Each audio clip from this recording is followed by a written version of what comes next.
Well, thanks for allowing us to present. I just have enjoyed kind of the conversations. I've attended a few of the planning sessions and I appreciate the input, the thoughtfulness of all the speakers and those that have joined. So you've made some forward progress over the summer and really appreciate being able to join you in this way. Hopefully everyone can see my screen. Are we good?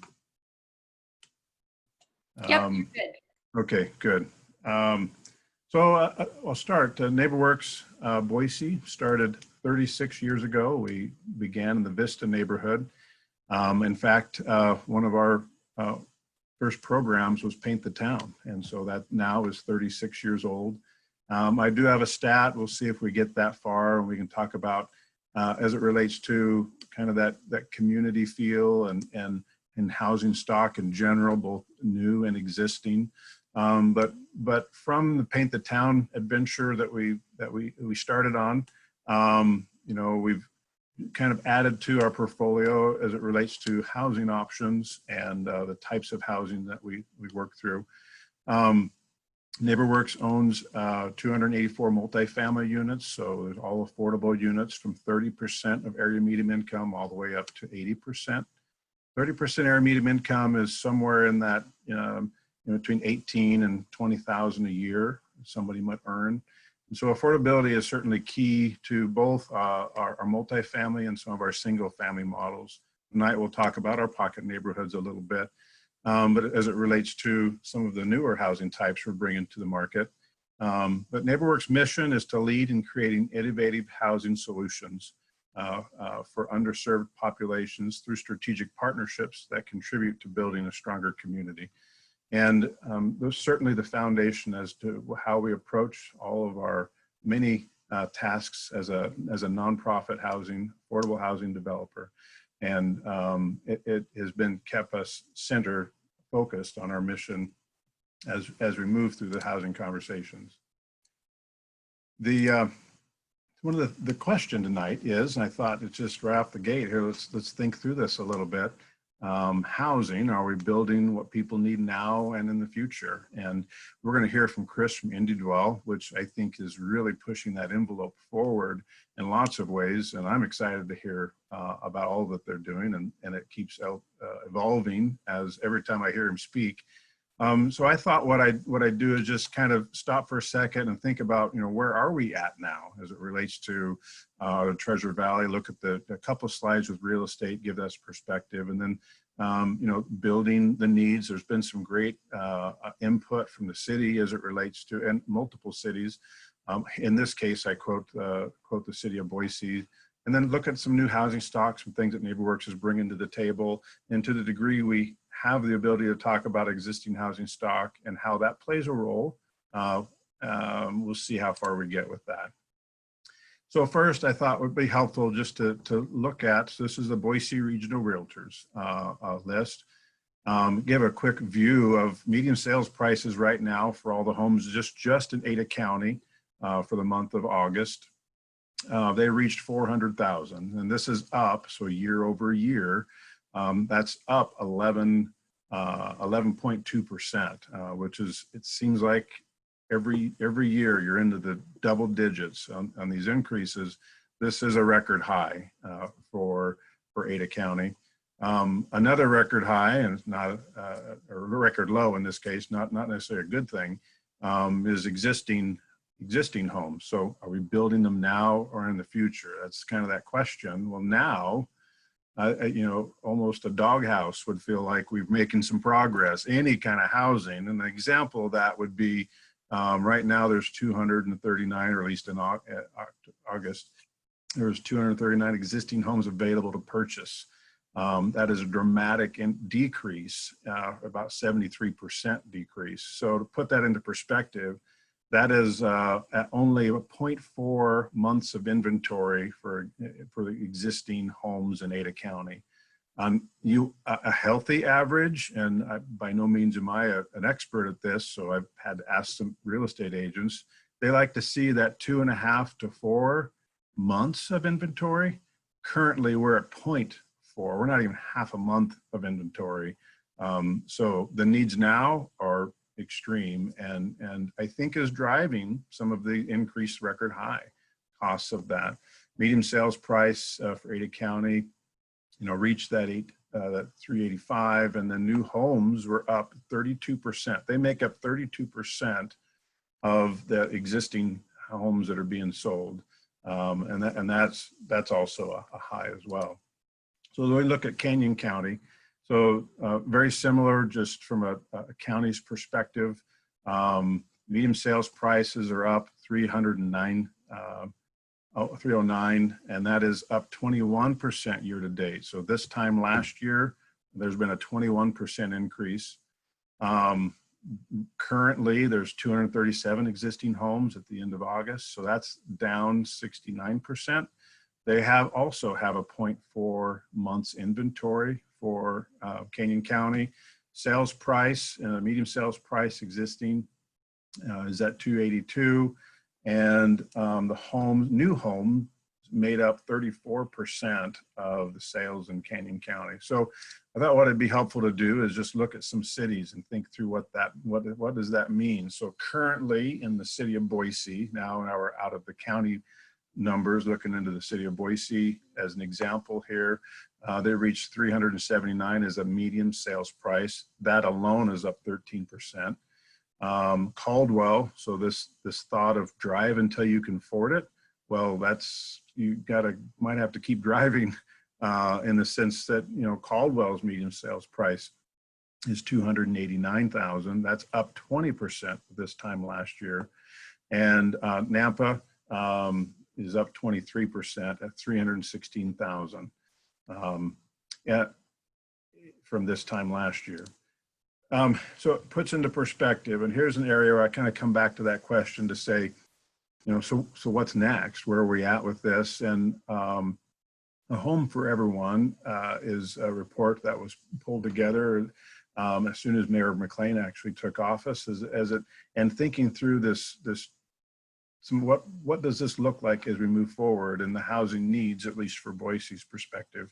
For the city of Boise, estimated about 1,000 new houses are needed for every year for the next 20 years, and they put forth some ideas to create that, and that was through the Home for Everyone program. So I snipped a couple some bullet points from that to say, the need for density development near the transit centers, corridors, it was part of their ideas as it relates to that. The need for affordable housing to avoid hurting jobs and markets, so employers don't look for other cities to go to, and it can lower the cost of living. Neighborhood preservation was another idea brought out. And then providing affordable housing that prevents displacement of people that are living in Idaho with Idaho salaries. And all of those, we'll revisit this slide kind of after review some of the things that NeighborWorks is doing, and lots of more ideas actually, to the degree you want to go dig into that. That was a great report. So it got me thinking, we're not alone in this adventure by all means.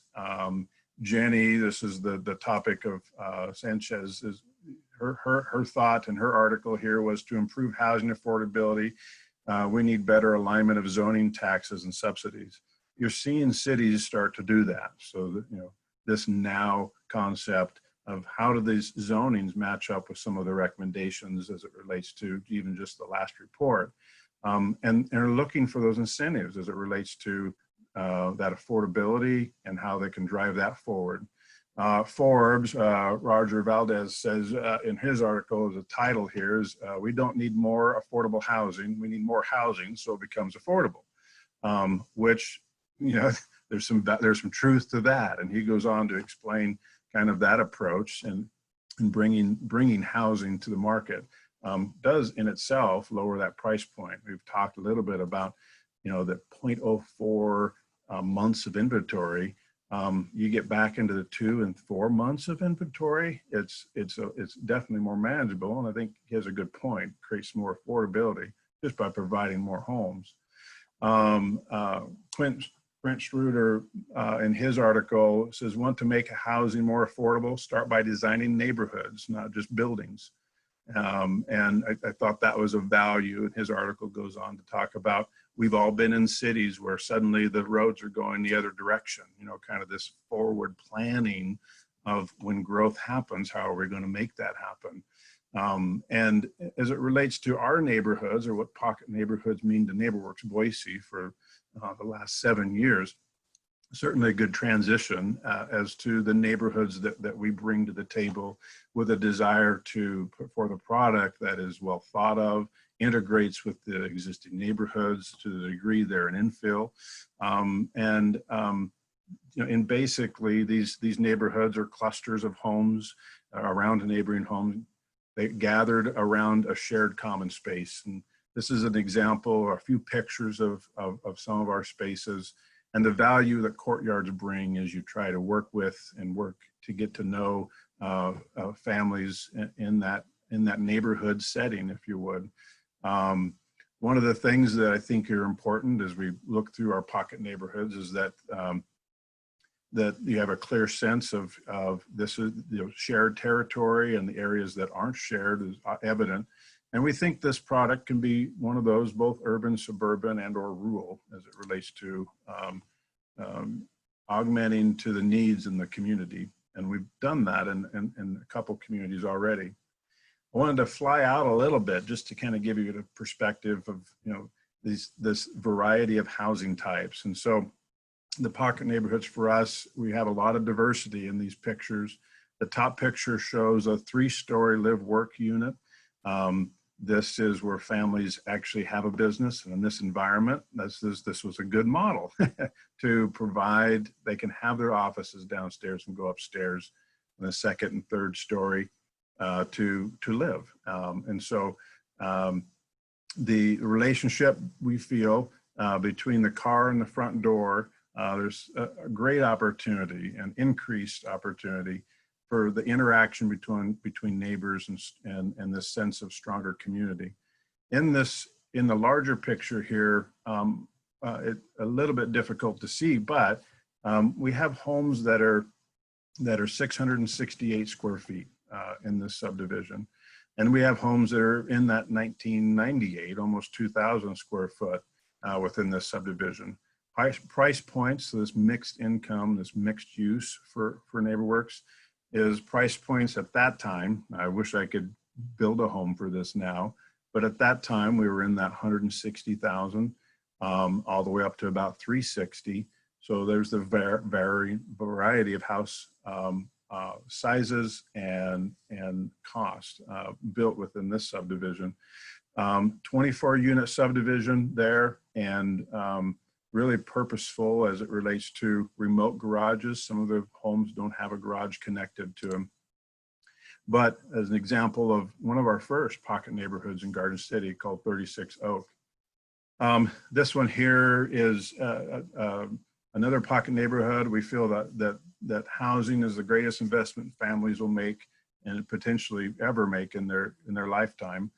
We believe our neighborhoods provide more than just a home, put a roof over your head, but it means increased security, stability, which inherently builds a stronger community. Truly, our goal is to keep families housed for the sake of housing and the stability of our community. And you recognize that when families have that place to call home. So tried to speak about it. We'll see if technology is going to cooperate with us here. But one of the things that I thought might just be kind of nice is for you to just fly by one. So assuming everything's working appropriately, this is our 40th Street cottage, and I'd like to just kind of walk you through what we're seeing here. This is our center corridor, and here's our gathering spots. In this cottage community, we were able to provide that center space. One of the things, and I don't know, just I'm kind of a football guy, I always want to make sure we've got room to throw some footballs. And so in this instance, you have some common space, certainly to throw the football, some shared garden space as it relates to where you can get out of your home, get to know your community around that. And that is used quite a bit. If you ever go by any of these this happens to be on 40th Street and Adams, there you find folks working on their gardens and working outside their front area.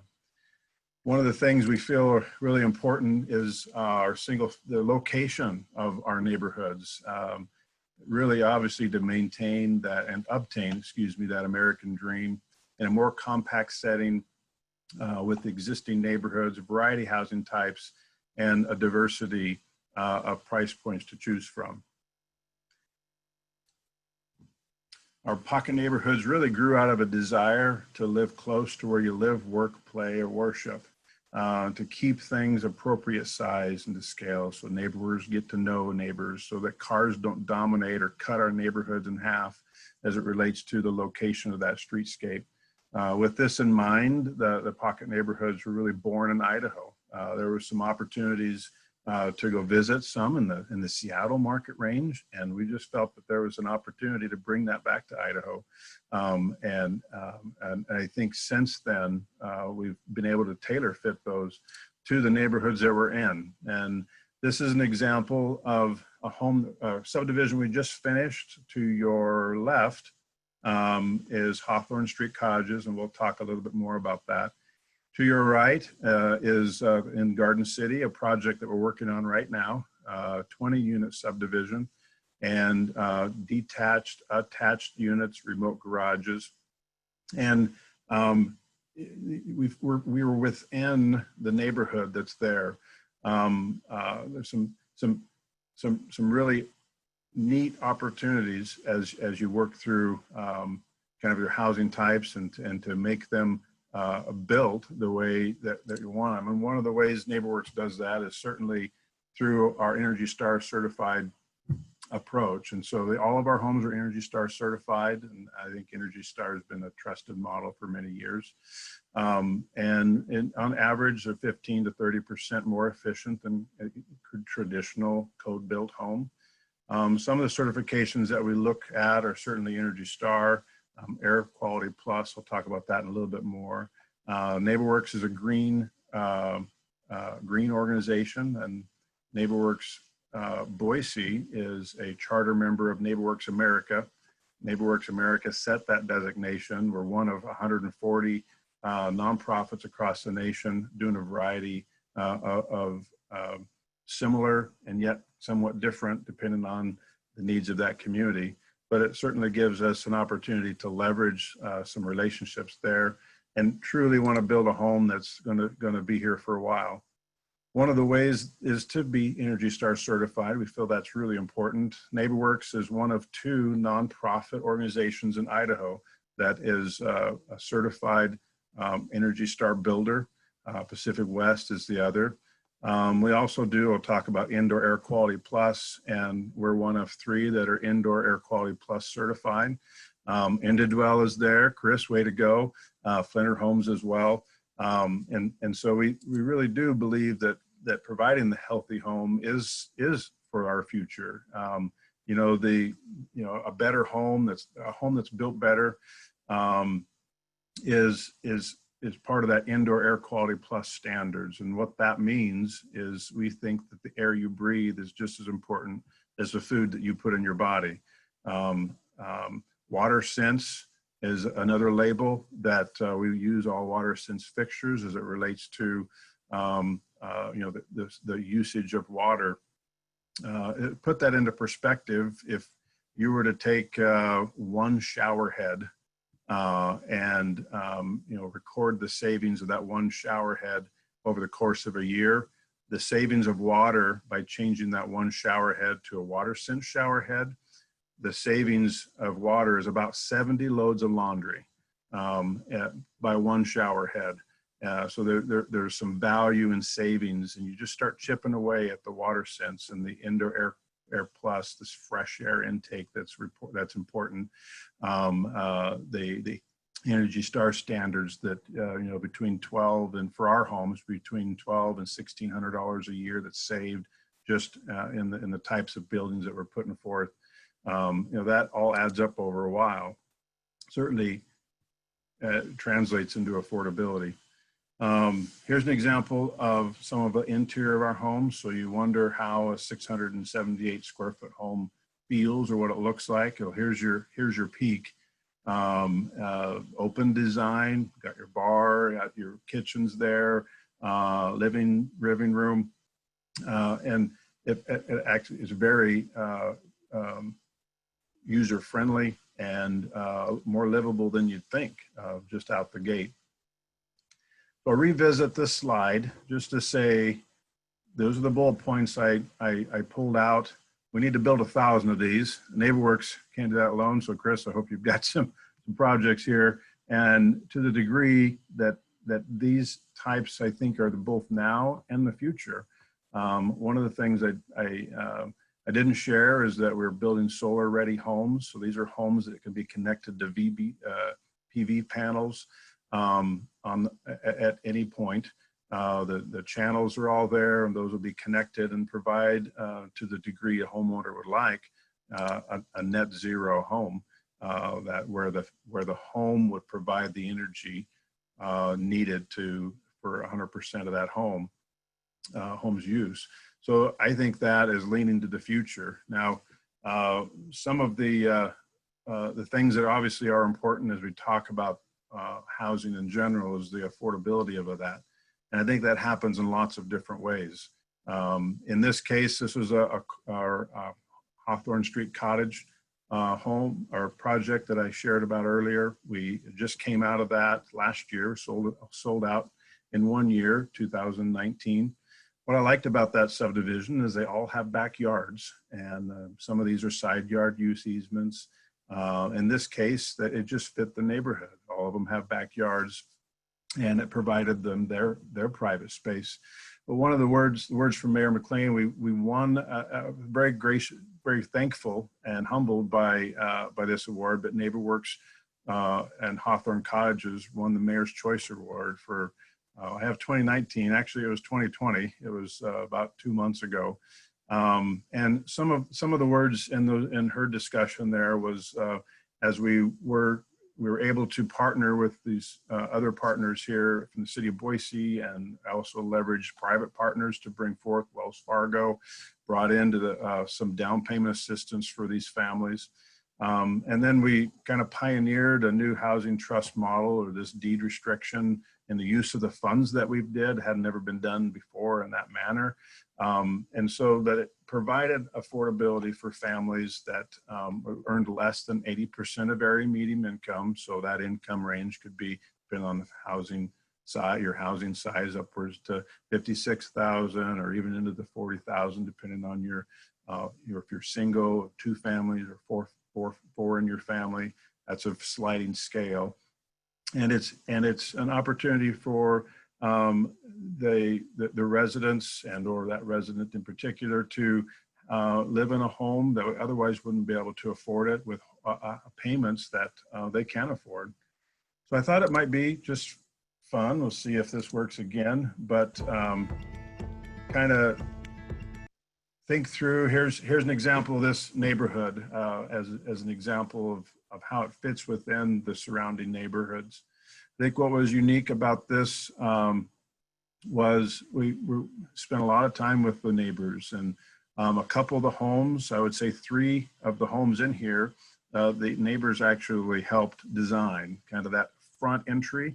Didn't necessarily want a 600 square foot home right off the front. And so we redesigned a couple homes that would fit in with the neighborhood right at the front entrance on Ormond Street. Here's a peek of, this one's a 700 square foot home that you're looking at now, and the standards and features as it relates to what's in it. We're very thankful, obviously, to revisit where we were born, if you would, in the Vista neighborhood and that Vista Neighborhood Association, all of those, spent a lot of time with, very thankful for their input as we worked our way through this project.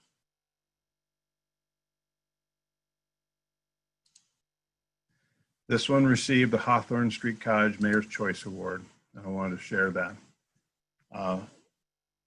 Sarah, before I get going any further, because there are some more slides here, are we doing okay on time? Yeah, you're coming up on the 30-minute mark. So Okay. I think it's fine to continue though, and feel free as he's speaking, if you guys want to type in any questions, Yeah. or you can raise your hand, and we can kind of integrate the questions while you continue on. Sounds good. I'll just wrap it up here. I want to make sure Chris has some good time to work through it. Some of the ways NeighborWorks looks at the housing is through this lens of continuum of services. So we're positioned to be able to bring in some pre-purchase counseling, so helping families understand the process of buying a home, help them educate them. Many volunteers in our community that come in, from real estate agents to bankers to insurance companies to home inspectors. And these are in-person courses, now online, although we're going to try to do something outside. So we're going to kind of get back into that. They happen every month. And NeighborWorks Boise is the finally home certifier for all of Ada County through Idaho Housing and Finance Home Buyer Education Program. So that is a lens that we look at affordability and that home buyer education, get educated. NeighborWorks has 2 licensed lenders in-house that we look to leverage grants as a nonprofit developer, or nonprofit organization. We also have a nonprofit lending arm that leverages the grants and provides an opportunity, as we mentioned in Hawthorne, to bring some affordability into the homes that we're building.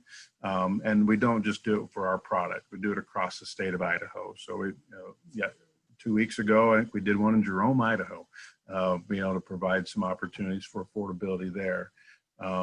Certainly, our community engagement programs, Paint the Town and Rake Up Boise. I don't think I'll have time to get into it tonight, but it's to help those programs specifically are geared towards seniors, our veterans, and disabled folks in our communities that otherwise couldn't afford to get their home painted, or 6,000 plus volunteers last year came in just for Rake Up Boise alone.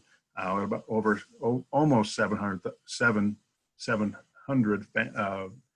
folks come in to help paint the town last year as well. So these are things that wouldn't have happened if it wasn't for our community. And I just got to say, we live in one of the best communities that I know, and the opportunities available. And as we think through this housing crunch together, I think there are some opportunities, and certainly a lot of ways to leverage existing resources, existing technology, and think forward into those future ideas. And from what I've seen as it relates to the cities looking at that, Garden City is one of those. They can't grow. They can't get any bigger. They're surrounded by all the other cities. And so they've really taken a look at their zoning and how do we create opportunities with the land we have, because they're not getting any more as it relates to growing. Although if there might be some opportunity with the fairgrounds, depending on how that turns around or goes with discussions moving forward. But it's really created an opportunity for us to look to the future and think about what we have and ways to make do with what we have, or what we can do. Can we do things better with what we have?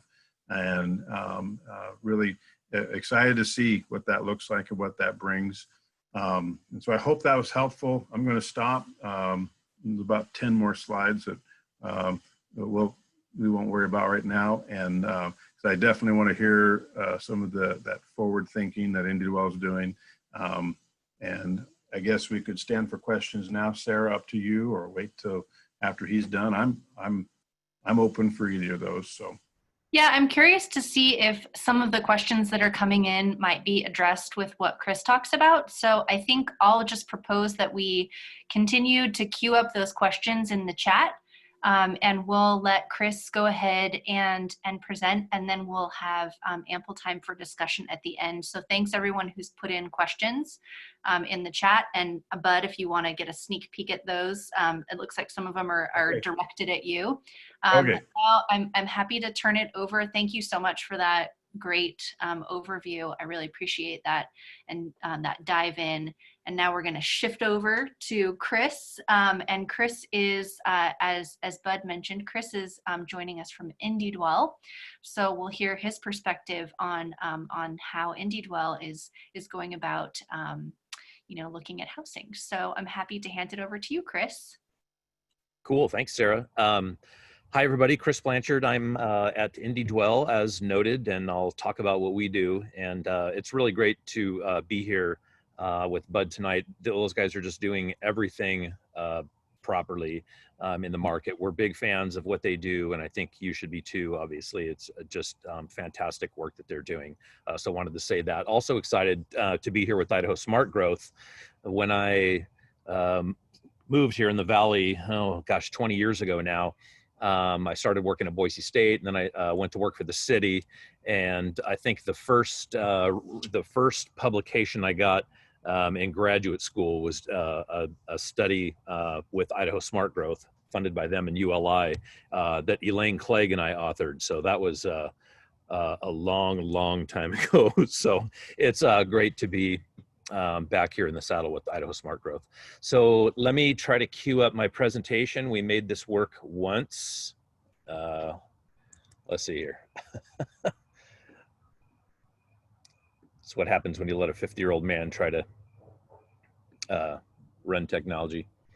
Okay, let's see here. I think we're almost there. Sarah, hold on. Yep, you got it. Voila. Hey, look at that. Okay, you can't teach an old dog some things. Okay. We'll just start going through this. Bud covered so many of the things. It was really great to hear him use a lot of the same verbiage that I'm going to use. Him talking about leveraging opportunities and relationships is something that I think is really important. Another thing that he mentioned was the partnerships that go into solving the affordable housing problem.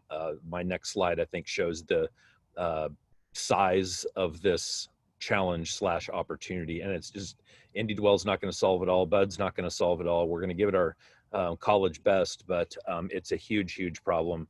So anyways, we'll just get into it and show you how IndieDwell is kind of tackling this from a couple of different angles, which I think at least Bud and probably some of you others are familiar with.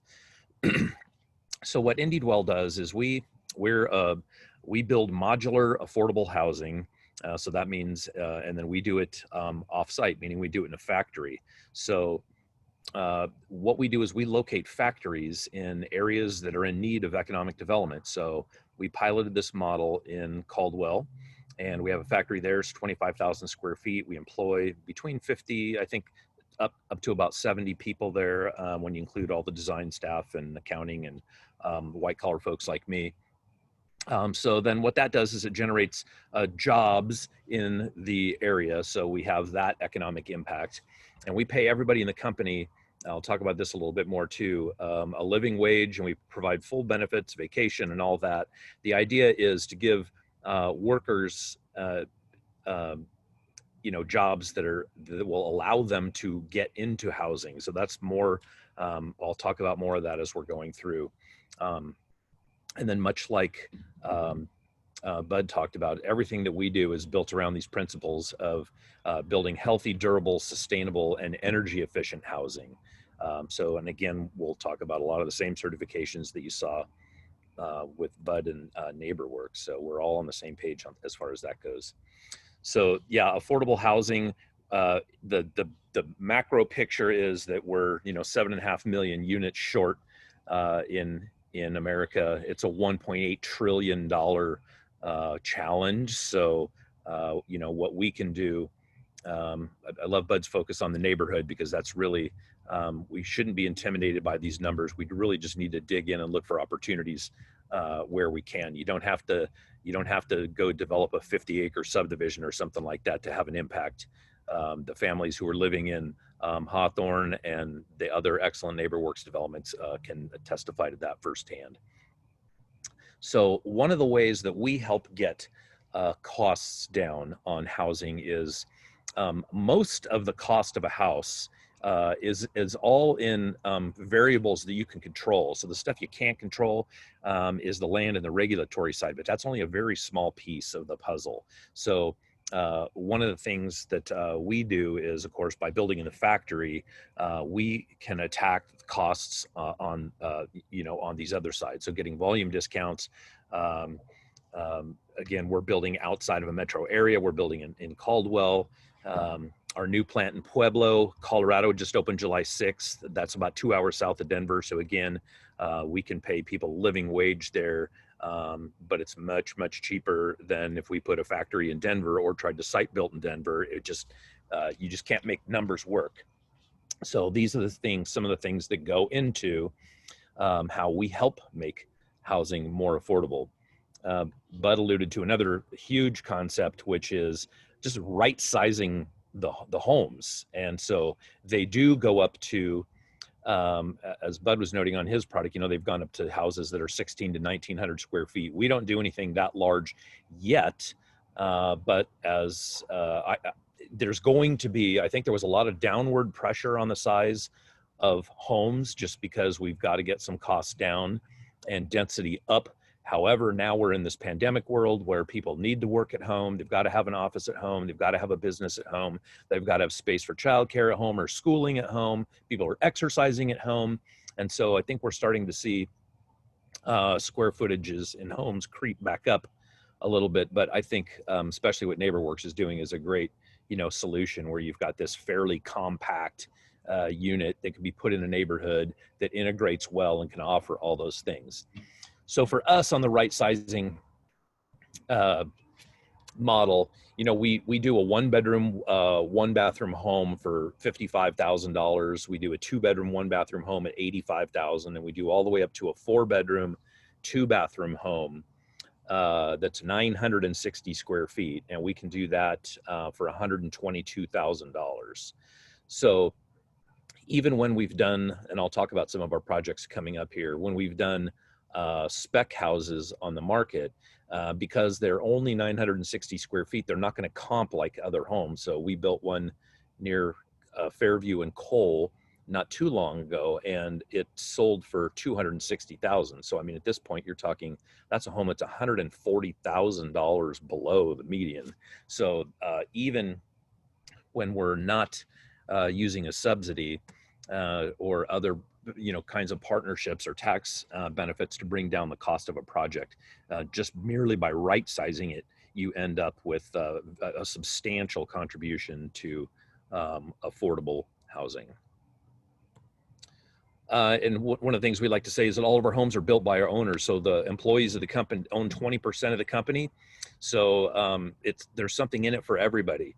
And that's, again, part of what we think is important in this equation, is trying to attack this from two sides, bringing down the costs of housing while increasing employment opportunities that are decent jobs. So, here we are in the midst of a pandemic.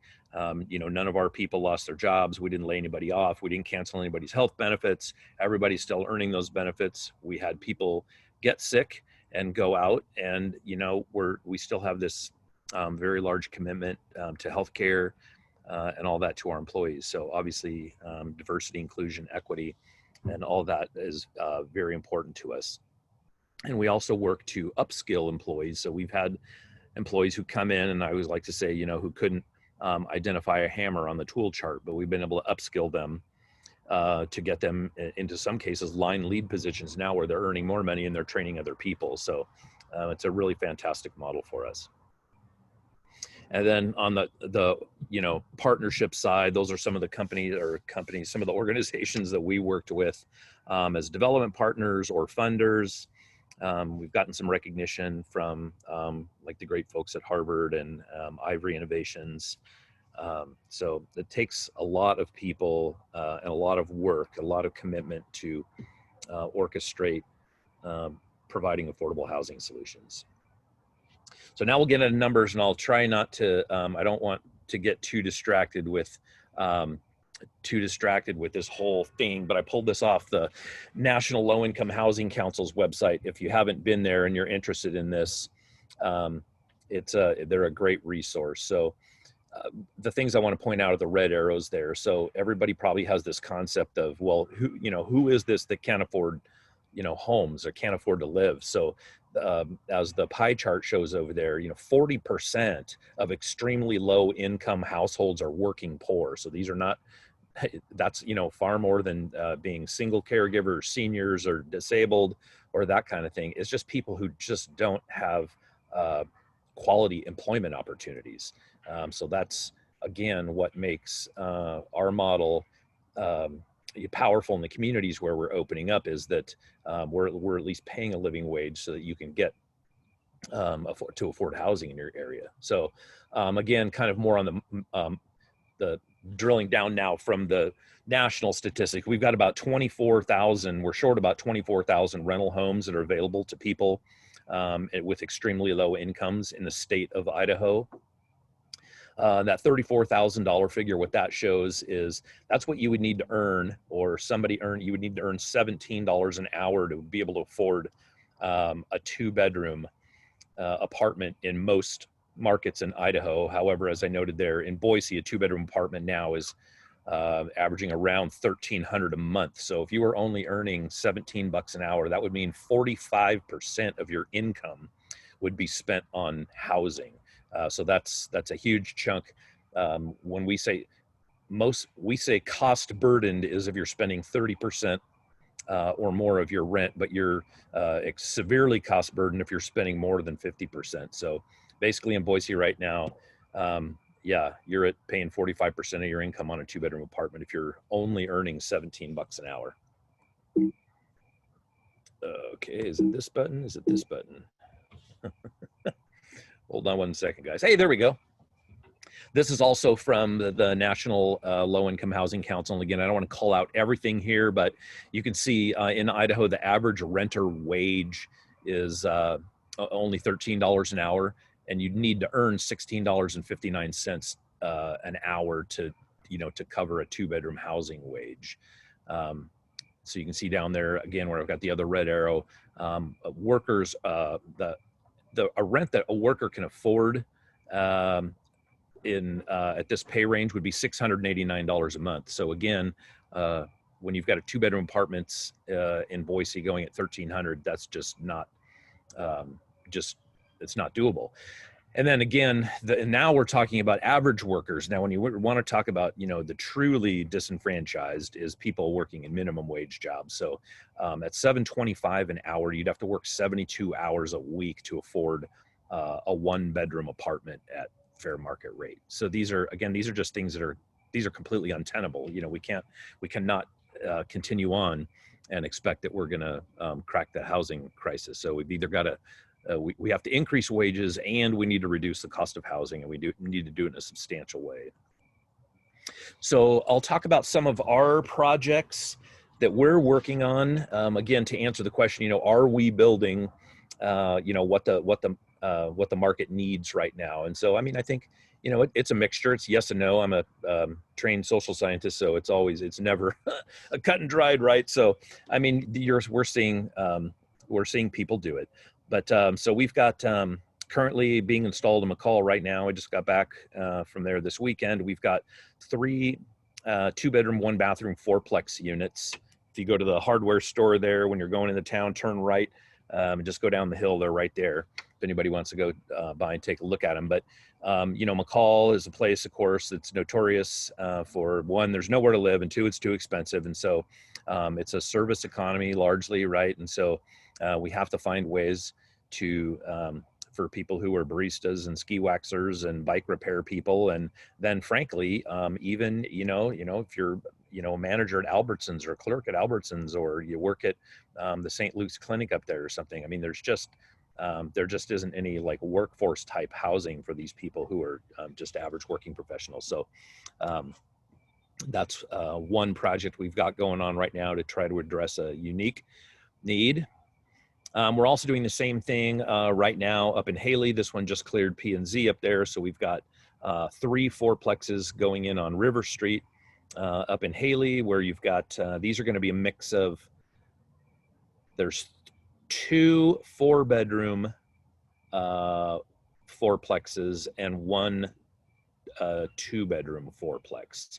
And so these, I imagine, at the end of the day, what's going to happen is you'll end up having, 4 people from, it could very well be family, but, you could, in a 4-bedroom unit, you could very well have 4 different people who are not family living together. And again, these are the type of housing that we need for these places that are either, entertainment, lodging, and service industry driven. So talking about some of the things that are happening around the country, frankly, with zoning changes and the thoughts about how we're going to do single family residential now. We just a couple of weeks ago popped in a duplex in a single family neighborhood in Nampa. And, these are things that are happening now because we have to find ways to get density. Most communities in the country now are frankly looking at revamping your basic R1 zoning or single family neighborhood zoning, making massive changes to those because it's frankly a model of the past. It just does not address today's needs. So that's, again, small scale, but you get a little bit of movement there where you get, 2 houses where there was 1. So it's right on, it's all, the streets are improved, the sewer is there, the electricity's there. So very easy to do. So these small urban infill. And then a big project that we just announced not too long ago is Caritas Commons. So some of you guys who've been Indie Dwell watchers have probably seen our subdivision called Windy Court. It's over there off of State Street and Horseshoe Bend. I wish I had great videos like Bud had to show you some of the work that we've done over there. But this house here is one of the ones in Windy Court 2. So there are 8 houses in that subdivision. These 4 were for sale homes on Windy 2. Windy 1 was for rent homes. And these are 4-bedroom, 2-bathroom homes in the 960 square foot footprint. These are ones we built from shipping containers, as is everything we've done to date. So right across the street from this, we had a unique opportunity where the landowner was looking to do something that would provide affordable housing in perpetuity. So St. Alphonsus and their team of community development people partnered up with us and with Leap Housing and IHFA and New West Community Capital. And St. Alphonsus made the lead donation to buy the land for the project and then contributed the land to a land trust. And so then what that allowed us to do was Leap monitors or regulates that land trust. So what happens is when these houses will all be listed at, I think, 212,000. So again, a 4-bedroom, 2-bathroom house. So the way it works is when owners get that deep discount on the home, when they choose to sell it, they'll only get a portion of the equity out of the house, so that, if the $212,000 house runs up to $300,000, they're not taking the $100,000 renting and letting, and then us having a $300,000 house that isn't affordable anymore. So it's a model designed to keep those houses in perpetuity. So that'll be 14 homes. We broke ground on that just a couple weeks ago. And another one that hasn't gotten any attention yet in Boise, but we'd like to kind of see this one elevated more, is this concept of, pandemic housing, or it could be used for permanent supportive housing, or it could be used for emergency housing. So, for example, this is a rendering of a project that we are building right now in San Jose, California. And this is, we've shipped, I think, most of the units there now. What is the date today? I think we're scheduled to ship the last units this week for that project. So it's 36 units that will house a total of 108 people. And this will be used for permanent supportive housing. So in permanent supportive housing model, you have wraparound services there on site. So you've got some units that can house families, some units that house individuals, and then all of the services, mental health, drug treatment, transportation coordination to healthcare visits, or parole visits or counseling visits or that kind of thing is all provided on site with the idea that you get people off of the street and get them into a house. And once they're housed, then you can really start working on their other issues. And then you can help them transition into more stable housing and, bring in the next folks. And this one again is not an easy deal. The city of San Jose owned the land, and they had tried to get some kind of affordable housing put together, and it's the same old well, who's going to pay for it, where's the money? So I kind of jokingly, but not really, a frustrated, motivated activist investor finally just said to San Jose, it's like, look, if you'll clear the decks for this project and donate the land for the project, I'll pay for the units. And so that's what happened. And so we built the units. We sold them to Habitat for Humanity, who got the donation from Sandhill Properties Foundation. And there we go. And they're acting as the developer. And we built the units partially here and then partially in our factory in Colorado. So this is a model. It's very inexpensive, frankly. I mean, I think these came in at $24,000 a head. So you've got basically one of those boxes there at $48,000. You can get 2 people or a family into that and really start making a difference. So we've got, we actually have quite a long queue of these going in, mostly in California, but I think we'll start to see this model, popping up more in places that are fire stricken, like California, flood and that kind of thing. But I think it's a very inexpensive model for either pandemic quarantine housing or that permanent supportive housing model. It's pretty affordable if we can get all the players on the right page, and it's a great way to get your really hard to house people into housing. And so then, there's always the what can I do? How can I do any of this? I'm not. And so here's just some of my quick things is that politics and public policy is it goes to the victors, right? And those are the people who show up. So show up at City Hall. I mean, the mayor wants to hear from you. The council wants to hear from you. Show up at your neighborhood association, especially if you're not involved. You should be, because every time I also sit on Boise P&Z, and in that process, when anybody submits a project through P&Z, there's always a neighborhood association official who is expected to speak. So if you're thinking about a project in your neighborhood, or you want to see more projects in your neighborhood, it's important to get people on the same page. In this day and age of social distancing, another way to do that is if you're not on your neighborhood association group on Facebook, you ought to see those things. The Boise Bench Dwellers, where I live up here in Central Bench, that Facebook group has like 15,000 members, and they are active. And you can really make a difference there by highlighting the work that IndieDwell does, or highlighting the work that Bud does, or finding projects that you like, that you can support. So in that regard, be a YIMBY, which means yes in my backyard instead of not in my backyard, a NIMBY. We really need people to help, get this concept.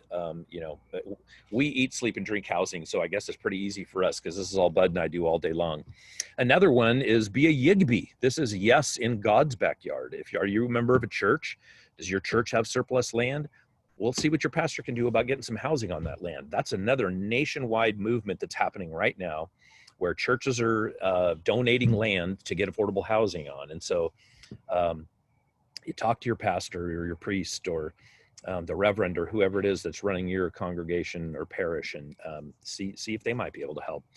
Contact all your officials from Mike Simpson to everybody on down, and let them know that this is important to you.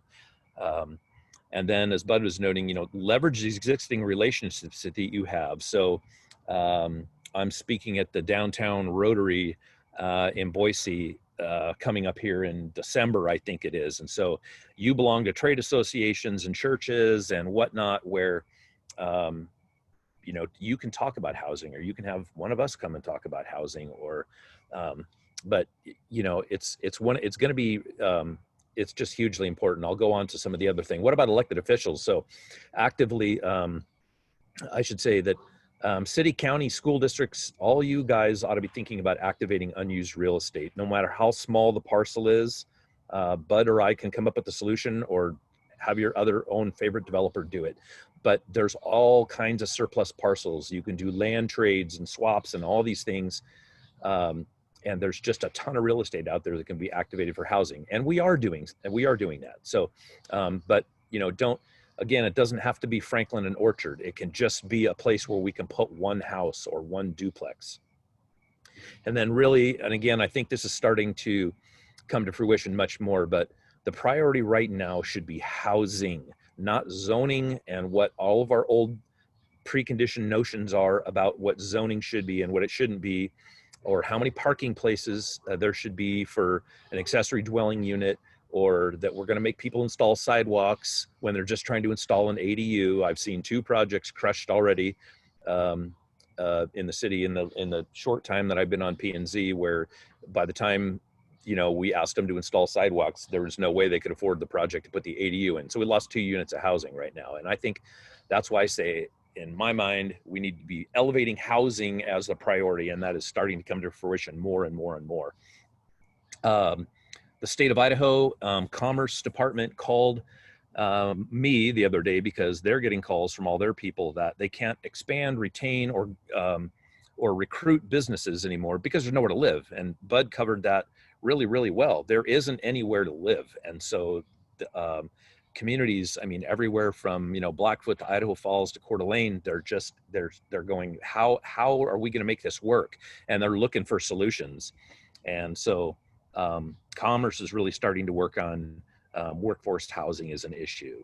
Our land board could develop, they're talking about building prisons. Well, they could be developing housing. We have a housing trust fund at the state level that's never been funded. Elected officials, use your bully pulpits and your relationships to push this issue. I think the mayor has done a good job at this. I mean, one of the first things she did was put together a housing committee. And so that's a fantastic thing. Start a land bank, start banking land that we can develop. And then again, like this project we did with Caritas Commons, it's so complicated, and city leaders are plugged in and county leaders are plugged into everybody, so we just kind of happened into this to where St. Al's said, hey, look, our parent company really wants us, they want us to show some impact on the community development level. And so we need to make some things happen. And I think city leaders and county leaders and people, all electeds all the way around, can really leverage relationships that they have out in the community with, Idaho Power and St. Al's and St. Luke's and large landowners, small landowners, banks, there's trade groups. I mean, there's just, everybody really wants to be involved in these things. And so it's a time to really, I think, leverage relationships. And again, I think, I know from what I've seen at the city and county, they're doing a great job at this stuff, but my job here is to partially beat the drum. So I'll do that when I have the chance. So again, I'm here to be part of the solution. If anybody emails me or calls me and wants to talk through things, we are always here. We're not a salesy organization. I have a doctorate in urban planning. I came out of teaching urban planning at Boise State and whatnot. And so we're just here really, we're all at IndieDwell because we're activists and we want to solve this problem. And so if there's anything that we can do, ideas to kick around in the community, please feel free to pick up the phone, because that is what I get paid to do, is be part of the solution. So again, I'm super happy to be joining Idaho Smart Growth. I have a lot of roots there, super fun. And again, it's so great seeing the work of Neighbor Works, and it's just a pleasure to be able to be here in their company, that's for sure. Thanks, Chris. That was great. So you guys have stirred up quite the little chat box here. So I'm going to go ahead and kick things off. It looks like Michael Armstrong, if you would like to unmute yourself, you can turn on your camera if you'd like, so you can show your face while you ask your question. And I'm going to let him go first. Thank you. I think as I've seen these types of projects in the past, often there's a challenge in trying to make sure that you're helping the people you really want to help, and there isn't profiteering in the process. And I know Habitat for Humanity has a plan to deal with that, and I was just wondering, how you manage that. You bet. So every grant that we receive kind of has different parameters around that. In some cases, so NeighborWorks received $3 million from Wells Fargo a couple of years ago, and that was divided across the state of Idaho. In that instance, if the family sold within 3 years, those funds would be returned. After 3 years, and it was a $7,500 down payment assistance that was matched with other down payment assistance programs across the state, or with IHFA as another organization. So in that instance, it was a 3-year opportunity there, at least to create affordability. And in some cases, so as it relates to even Hawthorne here closely, it's a 20-year affordability term. And so at that 20-year mark, then it's a shared equity model, if you would. So we have a deed restriction. Not quite as complicated as a land trust. And you mentioned Habitat. I think this is something that they do every day as it relates to that retaining of ownership, whether it be through the first right of refusal that happens. At least for us, there's an opportunity there that we can re-leverage that into another affordable housing product. Unfortunately for us, we've seen that where some of the grant funds have come in without some of those restrictions tied to the dirt or to the deed. And within a year's time, what was meant to be affordable, gentleman, for us anyway, a homeowner passed away, and within a year and a half, what was affordable became market rate, to the tune of about a $50,000 jump in the cost of that home. And so I think you're cued in, Michael, to some of the reasons to think through how these funds are used, to the point they can be recaptured, or to Chris's point, the product where you can actually capture or share that equity of the home, and that both helps the trust and it helps the homeowner as they move on. There is some value, and I think of my first home. As I sold it, I turned that into the next home. So that what gets created in the single family model, specific to just as families grow, and this upward mobility, is that equity that grows, and as their family grows. Rental housing obviously is important, and that's where I started in housing. We rented a 400 square foot apartment. And, we did it. It wasn't a big deal. We made it. I had 2 kids, and there's a 2-bedroom, 1 bath above the Nazarene Church in Filer, just a little small city. But from that, started to save, and you started to move into that. And we see that as a wealth building opportunity. And to your point, using these funds in a way that can be both good stewards of the funds that are given, because it's a limited resource, and that it can be leveraged again and again, is certainly where our preference is as it lies to creating that long-term affordability. It looks like my question is next, and it sort of dovetails. I'm wondering if it relates to the question Elizabeth asked. And that is, so I love the idea, the design of the cottage model. I'm really into, the idea of co-housing and how can we use housing to create more community. And so I love the cottage model, but I'm curious as to why it's still so uncommon. And I wonder if that is, if that's issues with complications in how they get built. And that's why I say, does it relate to Elizabeth's, because she talks about density? Or is it still overcoming that perception that people need space. Do you have any sense of that or ideas or insight? Well, and I can, and Chris actually probably has some good input here too, as it relates to the size that they bring. So I don't want to dominate the conversation here by any means. For the neighborhood specifically, the cottage style, interesting enough, the smallest units are the first to sell for us. Those, but yet when you find people walking through them, one of the people that was there, she goes, I live in a 800 square foot home, and this 600 square foot home feels bigger than my 800. So I think it is perspective. It is how it's built. It's that the economic, the design of the home, I think is pretty critical, open floor space. But I do think that inherently we want more space, and we think that we need more. Our communities, we find, at least those that have even purchased a smaller footprint home, sometimes they're downsizing boomers. They've had that larger home, and now they don't want the stuff. They don't want the space. They don't want to take care of their lawn. This fits them perfectly. Or those just coming out of college. This is a way for them to start off, kind of get into that housing market and something they can afford. I think mostly it's just, you don't see a lot of homes built that way. So when you're looking in the market, there's not many there.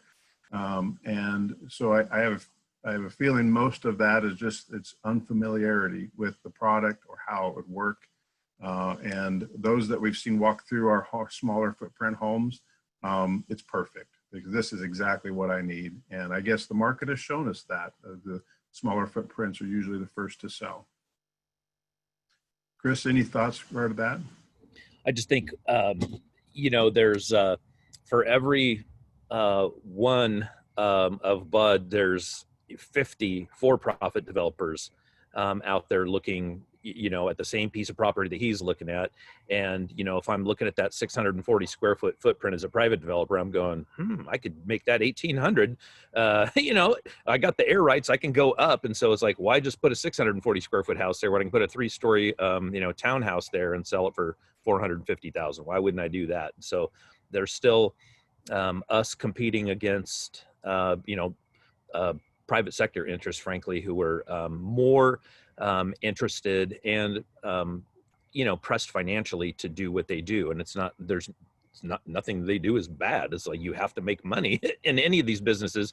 We're on the nonprofit side, we can engage many more financial tools to help write down the cost of these developments and make things happen that the private sector could do, but it's just not in their business model. It's just not really, nobody wants to learn to do anything new. So, and then, certainly what we do is hard work, frankly. I mean, it's like, okay, I got to round up St. Al's, and then I got to form a land trust, and then I've got to have deed restrictions. Developers don't want to look at any of that kind of stuff. They just want to do what they're doing. And so, it's just, there's not a lot of dirt out there either, frankly, in the, for infill opportunities and whatnot. So it's just tough.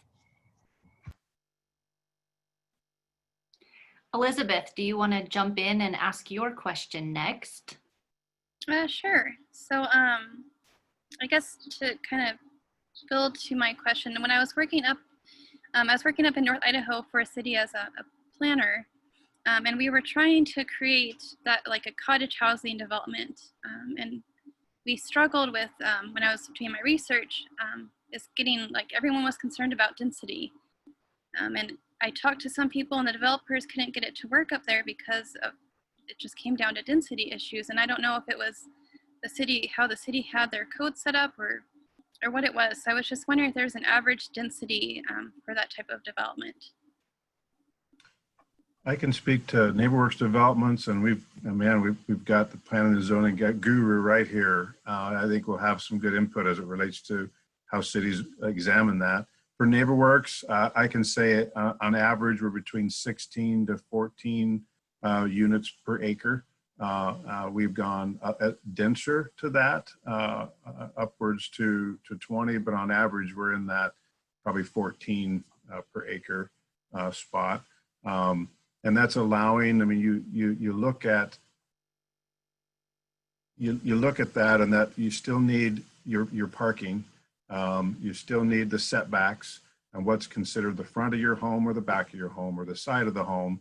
And so suddenly now what maybe could use some of the backyard space or the front yard space, these are that's the existing codes that we're working with then. And, they work, and we find a way to try to fit it in. I certainly have to give kudos to the architects, and for us, Sherry McKibben. Anyone who knows her, just amazing architect, and we've been able to work with her and her perspective on, boy, we were down to inches on the Hawthorne Street project. And if anything moved a few inches, we were in trouble and meeting those densities. So that's kind of on average what we've been able to get. I'm not sure from the city's perspective, how I know that the code that is in the works, and I think there is going to be some opportunities. Certainly is one of the pieces to the puzzle as to how to create these units that are purposeful, that have the intent that you want to create neighborhood. And I think there's a way to do it. Yeah, I feel like those were probably R2 or R3 parcels that you had where you developed down there. I really can't, and this is me, not my city hat, but I mean, I feel like the R2 and R3 are pretty flexible as they are right now. I mean, I think on R3 you can get like 43 units an acre. So that's pretty cool. I think the opportunity is going to be seriously on the probably on the R1 side of things, where again, like we did in Nampa, we got a duplex into a R1, and I can't remember, but you give me too much credit. I can't remember off the top of my head what all we allow in R1A, R1M, R1C. I can never remember exactly what it is. ADUs now, yes, but yeah, I can't remember, but I feel like there's probably some opportunity there. Certainly, I mean, we're still requiring, if you want to build an ADU, for instance, that's accessory dwelling unit. If I'm throwing out too much alphabet soup for everybody. If you want to put an ADU in your yard, you still have to provide one off-street parking spot, and the main unit has to be owner occupied. That's another thing now. So, we've had lots of developers knock on our door, knowing the size of the units that IndieDwell, rolls off the shelf. And their idea was, we'll just go buy up all these houses and put ADUs in there, and then we'll have this nice little portfolio. And of course, the main houses all have to be owner occupied. So again, that's one where we could perhaps be maybe a little bit more aggressive. California is going absolutely crazy. There's a new ADU developer popping up every day in California with all kinds of complicated stuff. We're not seeing, anyways, we're seeing the owner occupied thing, and the main house is going away. They just proposed this in Olympia, Washington as well. That's another one. So I think it's these R1 zones where it seems to me there's a lot of opportunity, and people are looking at those all over the country, frankly.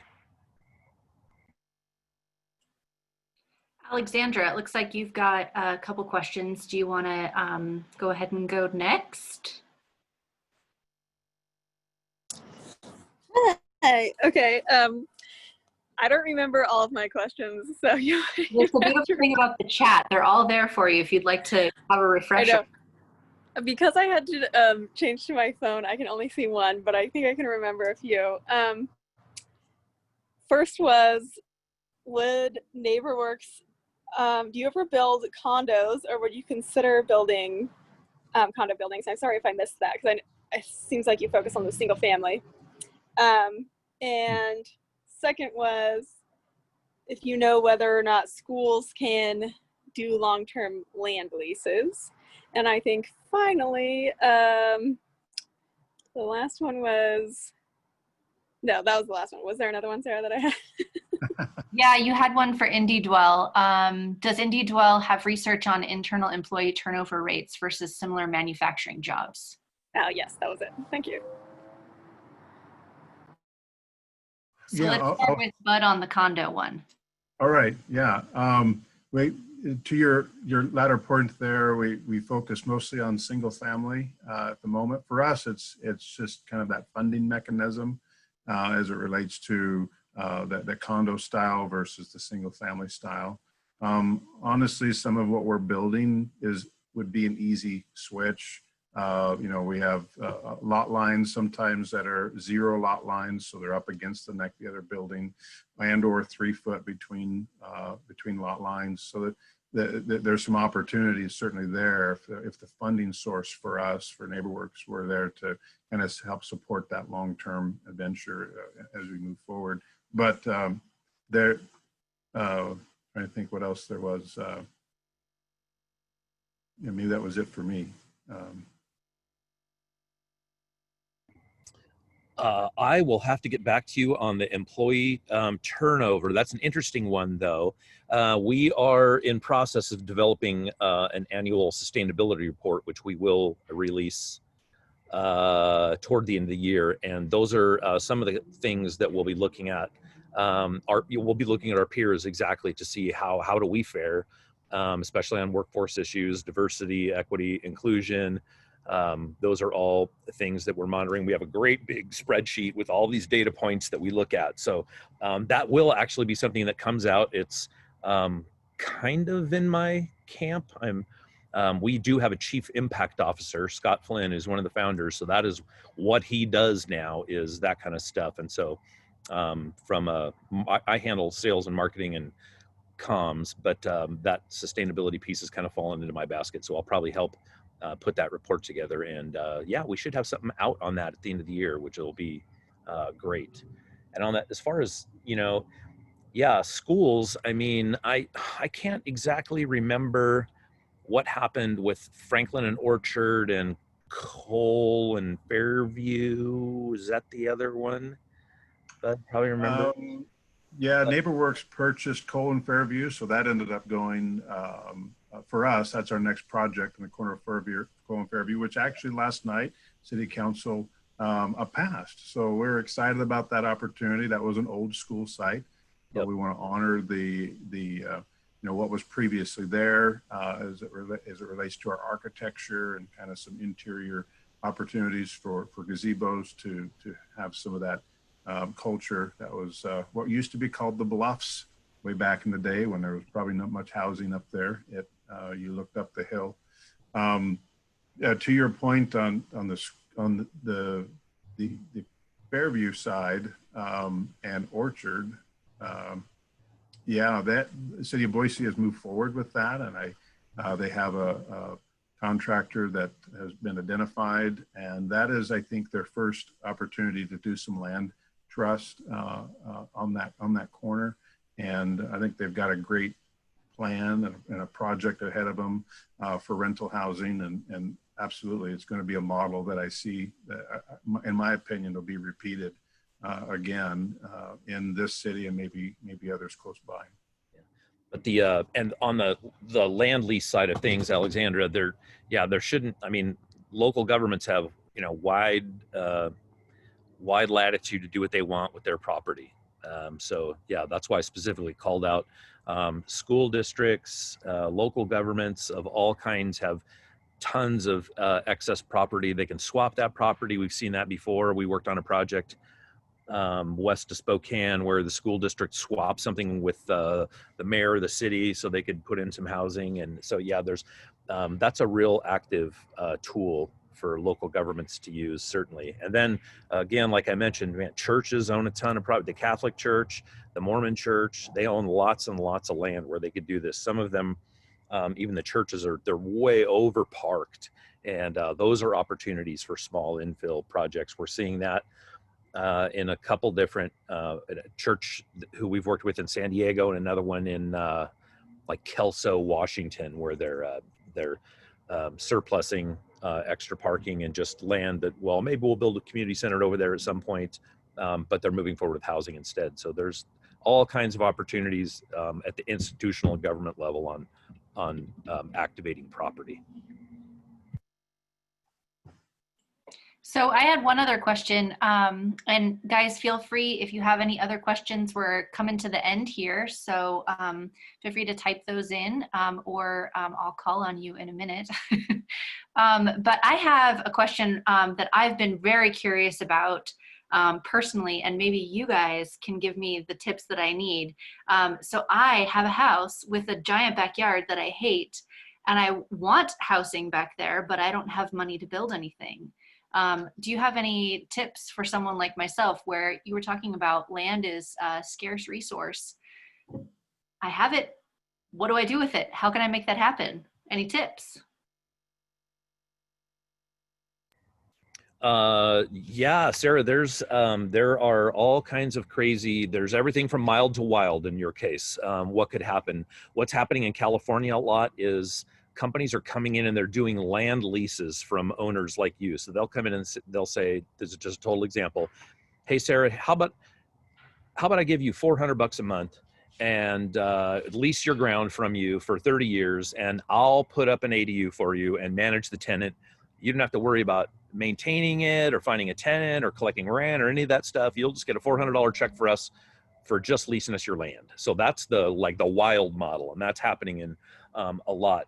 But, you know, frankly, accessory dwelling unit, whether if you did want to do something like that, whether you bought one from us or you just had an architect design, you know, one up for you, I think it's a pretty easy sell right now if your credit is decent. That's what's really happening. Another thing that's happening in the housing market right now is nobody's loaning on jumbos. That's $550 above. So that side of the housing market is dead.